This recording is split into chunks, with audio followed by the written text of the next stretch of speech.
నొప్పి మాయం, సర్జరీ దూరం. మోకాలు మరియు నడుము నొప్పులను ఇకపై భరించాల్సిన అవసరం లేదు. ఆపరేషన్ లేకుండా అత్యాధునిక చికిత్స. Indo British advanced pain clinic సంప్రదించండి 9807556789. ఉమ్మడి చిత్తూరు జిల్లాలో బీజేపీ పోటీ చేసిన 2 పార్లమెంట్ స్థానాల్లో ఓటమికి రీజన్స్ ఏంటి? గ్యారంటీగా గెలుస్తాము అనుకున్న చోట్ల పరాజయం పాలైందా? క్రాస్ ఓటింగ్ బీజేపీ అభ్యర్థులు కొంప ముంచేసిందా? కూటమి అభ్యర్థులు భారీ మెజార్టీతో గెలుపొందిన బీజేపీ మాత్రం ఓటమి పాలైంది. ఇంత ప్రభంజనంలో ఎందుకు ఇలా ఓటమి పాలయ్యారు అన్న టాక్ నడుస్తోంది. ఉమ్మడి చిత్తూరు జిల్లాలోని 3 పార్లమెంట్ నియోజకవర్గాలు చిత్తూరు, కడప, నెల్లూరు జిల్లాలతో కలిసి ఉన్నాయి. 3 పార్లమెంటు స్థానాల పరిధిలో కేవలం 3 అసెంబ్లీ స్థానాల్లో మాత్రమే కూటమి అభ్యర్థులు ఓటమి పాలయ్యారు. అయినప్పటికీ 2 ఎంపీ స్థానాలు కోల్పోవడానికి క్రాస్ ఓటింగ్ కారణమని కూటమి నేతలు భావిస్తున్నారు. తిరుపతిలో 14,000, రాజంపేటలో 70,000 తేడాతో బీజేపీ నేతలు ఓటమి పాలయ్యారు. తిరుపతి పార్లమెంటు పరిధిలో కూటమి 7 స్థానాల్లో విజయం సాధించింది. తిరుపతి, కాళహస్తిలోనే 1,00,000 ఓట్ల ఆధిక్యత వచ్చింది. కేవలం సత్యవేడులో మాత్రమే 4,000 లోపు ఓట్ల తేడాతో గెలిచింది. సిట్టింగ్ ఎంపీ వైసీపీ తరపున పోటీ చేసిన గురుమూర్తి వ్యక్తిగత ఇమేజ్తో పాటు గూడూరు ఎమ్మెల్యేగా వరప్రసాద్ వ్యవహరించిన తీరుతో ఆయనకు వ్యతిరేకంగా క్రాస్ ఓటింగ్ జరిగింది. రాజంపేట పార్లమెంటు పరిధిలోని 7 నియోజకవర్గాల్లో టీడీపీ, జనసేన పార్టీలు 4 చోట్ల గెలుపొందారు. 3 నియోజకవర్గాల్లో వైసీపీ విజయం సాధించింది. బీజేపీ తరపున కిరణ్ కుమార్ రెడ్డి, వైసీపీ నుంచి మిథున్ రెడ్డి బరిలోకి దిగారు.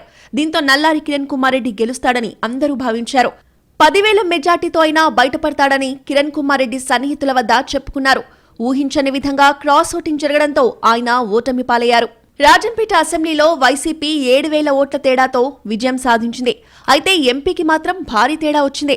వైసీపీ ఎంపీ అభ్యర్థికి 15,777 ఓట్ల మెజార్టీ వచ్చింది.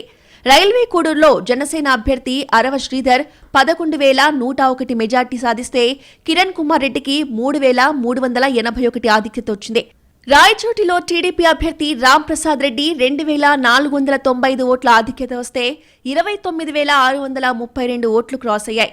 తంబళ్లపల్లిలో పెద్దిరెడ్డి ద్వారకానాథ్ రెడ్డికి 10,144 ఓట్ల మెజార్టీ వచ్చింది.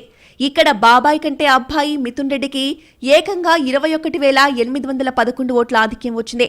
పీలేరులో టీడీపీ అభ్యర్థి నల్లారి కిషోర్ రెడ్డికి 25,081 ఓట్లొస్తే కిరణ్ కుమార్ రెడ్డికి మాత్రం 6,000 ఓట్ల ఆధిక్యం వచ్చింది.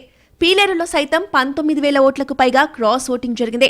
మదనపల్లిలో టీడీపీ అభ్యర్థి షాజహాన్ బాషా 5,509 ఓట్లతో గెలిచారు. కిరణ్ రెడ్డికి మాత్రం 4,431 ఓట్లు మైనస్ అయ్యాయి.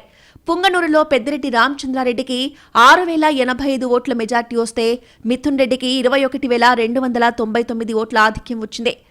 మిథున్ రెడ్డి కోసం తండ్రి పెద్దిరెడ్డి రామచంద్రారెడ్డి, బాబాయ్ ద్వారకానాథ్ రెడ్డితో పాటు వైసీపీ క్యాడర్ పనిచేసింది.